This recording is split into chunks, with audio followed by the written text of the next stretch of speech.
Hey guys, so I am coming to you with day 2 of week 1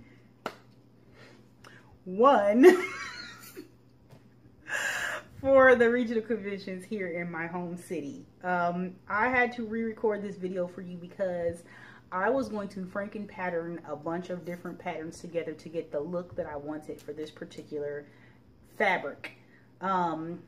And I just happened to buy this pattern off of eBay last week, and I bought it for a different fabric that I wanted to wear as my very last dress of the season, but then I decided to go in a different direction for that fabric.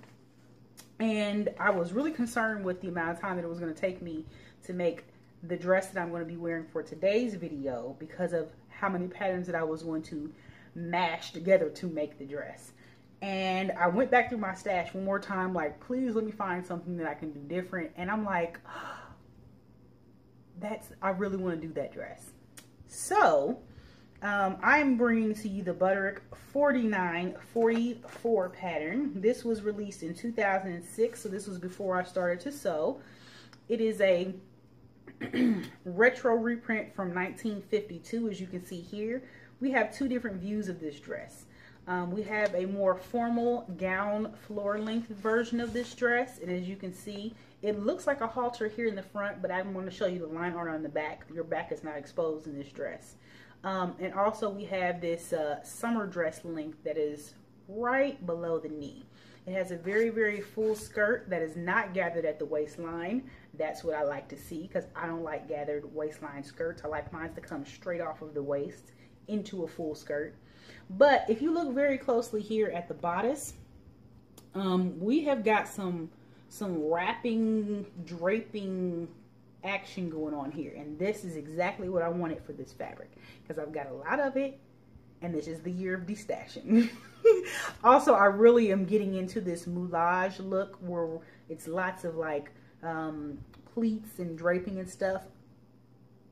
We'll talk more about that at in a later video. But anyway, this is really going to be exciting for me because this pattern is rated easy. It has very few pattern pieces. It's literally got like 1, 2, 3, 4. It's got 4 pattern pieces, you guys, to make this dress. Can you believe that? So let me show you the line art. Okay, the way that this dress is designed, these are the front views. Obviously, this is the short one, this is the long one. But the front part of the dress actually hooks in the back, and then the front part, you bring the ties forward and wrap around, and then you tie in the back. But as you can see, it looks like it has a halter view on it. It does not. Your back is fully covered. That is what I need in my life because what I was having originally to do with the patterns, my back was out and exposed, and I was having to make a cape, and I just don't have time for that, okay? Because it is Saturday evening, and I have not gotten started. Well, I've gotten started semi on this dress, but my brother and I are headed to the Philharmonic, so I'm about to be gone. But this Butterick pattern, y'all, this is so glamorous. I'm excited about this. I actually have 2 other fabrics that I have lined up for this pattern because I think it's going to be one of my favorites. I'm pretty sure it's going to be one of my favorites. Look, it's floor length. The back is covered. We got this waist action here, and it's an easy pattern. It's only got 4 pieces. You cut the skirt out, 4 pieces. You cut the front and the front facing, and then you cut out the back and the back facing, and that's it. That's it. That's it. It's crazy how. The fabric that I'm going to use for this pattern is from the Casa collection at Joann's.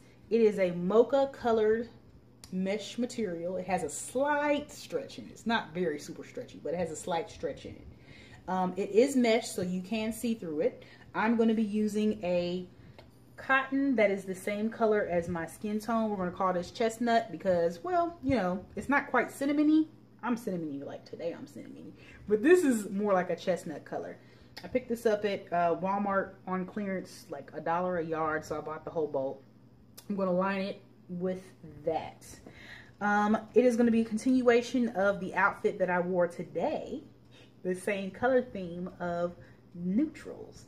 So this is the neutral glamour dress, the neutral embellished dress, the neutral gown, because I did this video already, but I still didn't come up with a name for it. So it is going to have some embellishments on it. I'm not going to tell you what it is because y'all like surprises. I want to do that for you. That's why you're here. So without further ado, here is the pattern. Here is the fabric. And here is my finished neutral gown.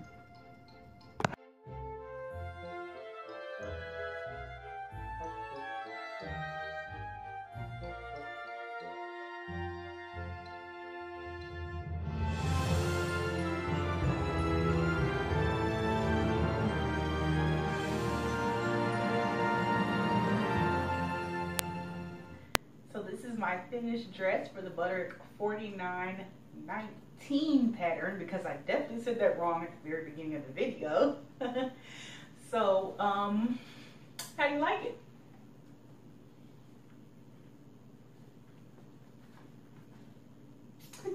Okay, let me be very honest with you guys, because that's what this channel is all about. Transparency and honesty and telling our truths. To be honest, this pattern did not turn out as epic as I thought it was going to. So remember that part of the video when I said I think this is going to be one of my favorites? It's not. So the other two fabrics that I was going to do this dress in are on postpone. I'm going to find some other projects to do those fabrics with. Now I like the way that this turned out. As I was sewing it between last night and this morning, I was not liking it at all. I like the fabric, and I like the fit of the dress, but just visually looking at it before I put the embellishments on there, I was not pleased with the way it was turning out. Also, I told you guys that the pattern only has 4 pieces, and that seems really, really great. Being that this dress is not a very simple dress, and if you use a print, that could make it look even more elaborate. But I don't know if it was because of the time period that this pattern was created in, or the designer of this particular pattern. It just, to me, it just didn't seem like it was a finished couture garment. Like, there's some elements of it that I'm just like not really pleased with. Number one, there was no lining for this dress.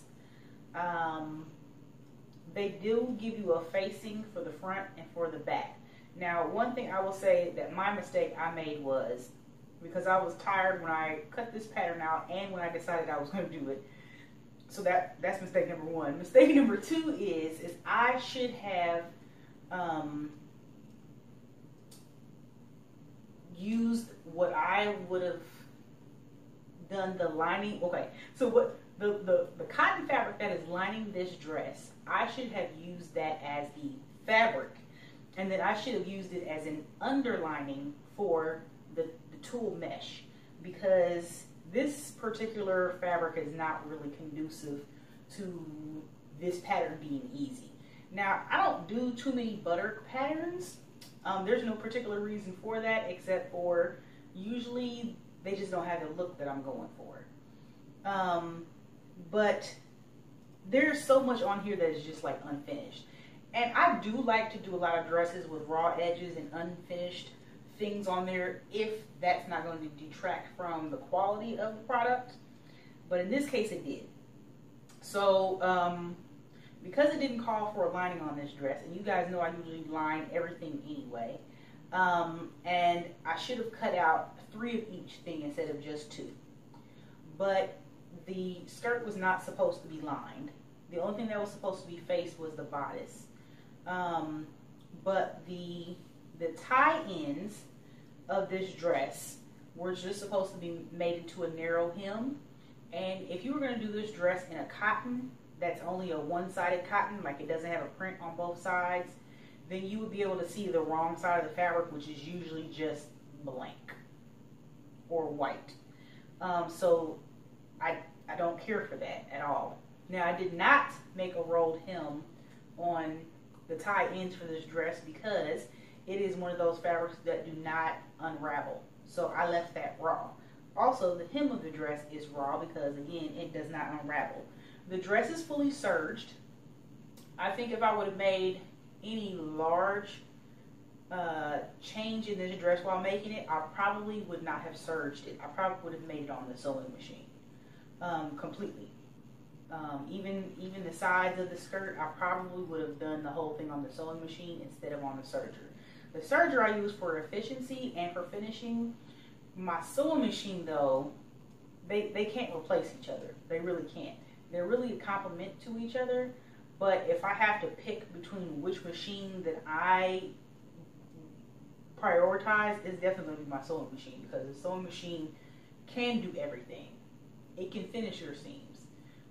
So yeah, I would have not chosen to do this on a serger at all. But I'm glad that I did, because with this being a dress that's sheer, that you can see through, those seams need to be completely finished and cut off, because pressing open those seams, it would have been a complete and utter nightmare. So yes, I would have done it on the sewing machine, but then again, I'm glad that I didn't. So another thing that is unfinished on this pattern is, so the front bodice actually is separate from the back bodice. They are not attached at the seam on the sides whatsoever. The front bodice actually is hooked by hook and eye in the back of the dress against my spine. The dress does have a zipper, which, again, because there's no lining for the dress, it's just raw exposed zipper seam allowance back there, which I do not like that at all. Like, I used to do that years ago when I wasn't lining everything and finishing everything correctly, but this one is that way because there was no way for me to just finish those seam allowance against the zipper without it showing through the tool. But the side seams are separate. So the front bodice actually hooks in the back by hook and eye. Then you zip your dress up, and then the back bodice, you take the tie ends, you cross them over in the front, and you tie it behind your back, or at least that's the way that the model is wearing it on the sleeve of the pattern.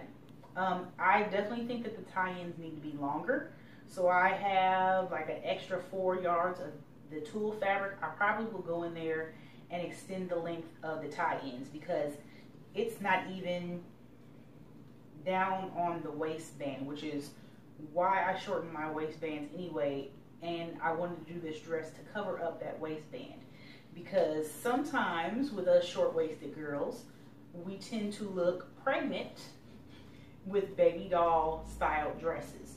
So the whole thing with the tie-ins is that I wanted to hide that waistband seam, which this keeps riding up, so that's not hidden.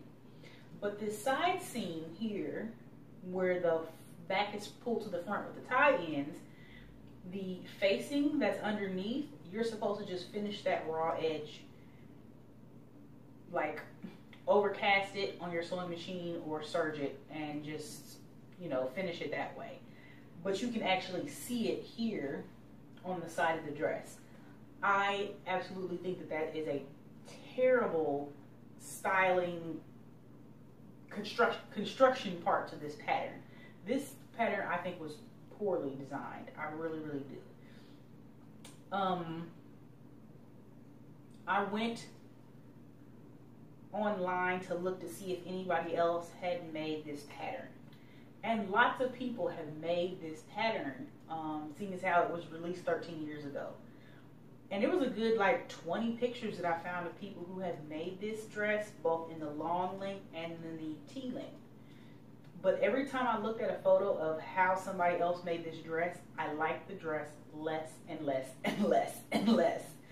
Now, one reason was because a lot of the dresses that people made looked homemade. And that's simply just because a lot of people who are home sewers are novices. They're not professionally taught. They didn't go to school.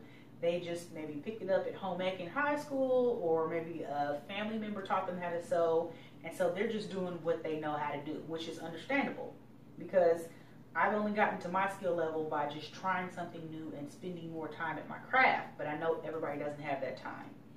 But every time I would look at this dress, I just looked at it and I was like, I don't like the way that this dress is going to turn out. A lot of people were busty in this dress, and on the sleeve, obviously the artist rendering does not have the model showing cleavage. But for busty girls, everybody who was on Google had cleavage showing. And y'all know that's a no-no. So I did have to install this little V-shaped panel right here, and I covered it with the half pearls, because you would have been able to see straight down my dress. I'm short, so anybody who is taller than me would have been able to see down into my dress, which y'all know that's not what we do on this channel.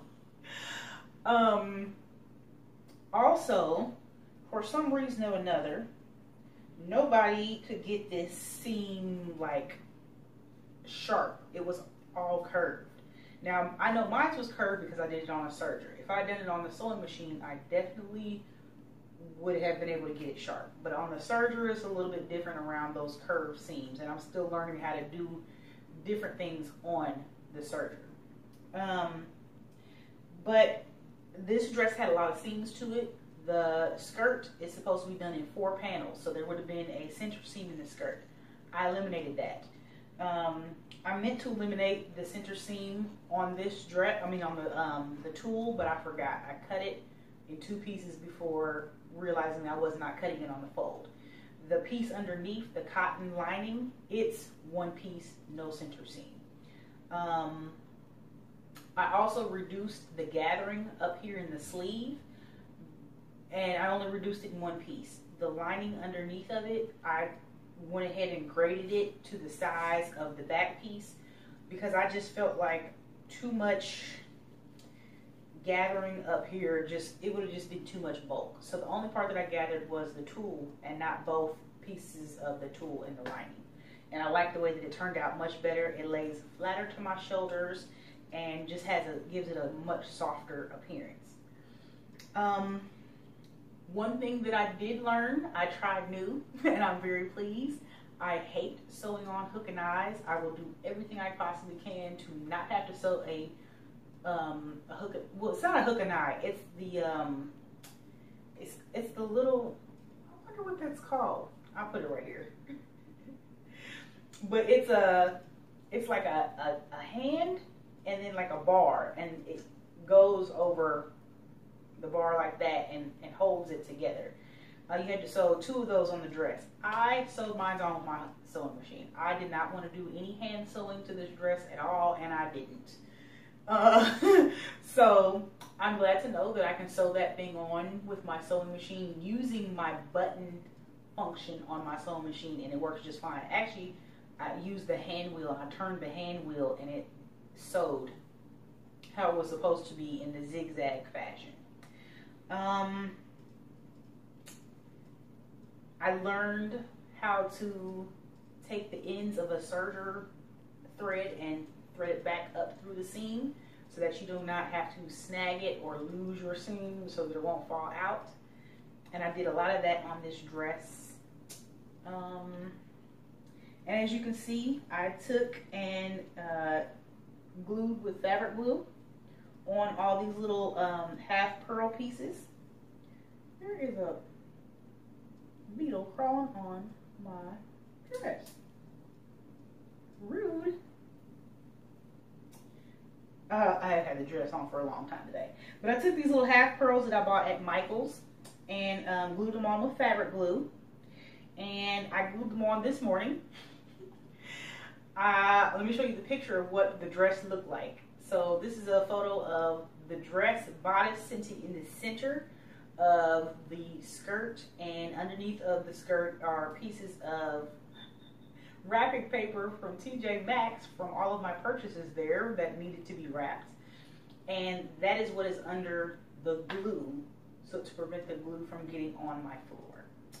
And that was the last thing that I did to the dress. Once I had finished completely sewing it, turned the serger and the sewing machine off, I took little dabs of glue and glued them on that dress, put the pearl down, and then I went ahead and glued all these pearls on there. I did not intend on doing this piece here, but I figured why not, because just the piece right there was not enough to cover my cleavage area, and I really didn't like the way it looked. It was ugly. I would have rather had just cut the V up higher, but since I did not do that, because I forgot, I just went ahead and glued the pearls there, and I like it a lot better. If I didn't have a pearl necklace that I liked, this would have done just fine for an embellishment. So I glued the pearls on. I'm sorry, you guys, I am very, very sleepy. I glued the pearls on. I went to take a shower, do my makeup, and by the time I got out of doing all of that, put on the dress, and all of the glue was dry. So I'm very happy because I did go kind of crazy with some of the glue in some of the places. Oddly enough, the glue did dry clear, thank goodness, because it did kind of look like kindergarten craft day. I did pull up the fabric away from the paper about 2 or 3 times to make sure that that paper did not glue on the back of those pearls, so that I didn't have to pull off a whole bunch of paper strips. And that did help. So it was still a little tacky, and I would come and pull it up, and then I'd go away and do something, and then I'd come back and pull it up, make sure it wasn't drying on there, so I didn't have any issues there. And as far as this area, I applied way too much glue.